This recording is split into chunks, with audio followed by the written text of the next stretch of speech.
Please subscribe political link. దయచేసి అందరు subscribe చేసుకోగలరు. చాలా మంది చూస్తున్నారు కానీ ఛానల్ సబ్స్క్రైబ్ చేసుకోవట్లేదు. దయచేసి సబ్స్క్రైబ్ చేసుకోండి, లైక్ చేసుకోండి, షేర్ చేసుకోండి.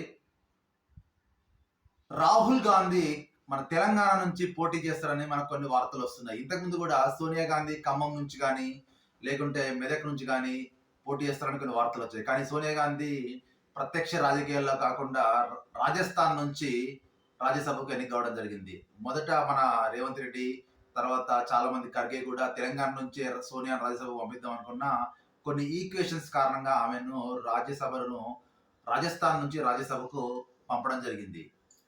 ఇదే విధంగా ఇప్పుడు రాహుల్ గాంధీ తెలంగాణ నుంచి పోటీ చేస్తాడు. ఇది పార్టీ కూడా ఇక్కడ అధికారంగా ఉన్న రాష్ట్రం, ప్లస్ చాలా బలంగా ఉన్న రాష్ట్రము. ఎందుకంటే చాలా రాష్ట్రాల్లో కూడా కాంగ్రెస్ చాలా డీలా పడిపోయింది. ఎస్పెషల్లీ ఈ 3 రాష్ట్రాల ఎన్నికల్లో మనకు జరిగిన కాంగ్రెస్ కు ఘోర పరాభవం ఎదురైంది. ఎందుకంటే రాహుల్ గాంధీ భువనగిరి లేదా ఖమ్మం లేదా మెదక్ నుంచి పోటీ చేస్తారనే కొన్ని ఊహాగానాలు వస్తున్నాయి. మెదక్ వాళ్ళ నానమ్మ పోటీ చేసిన స్థానం.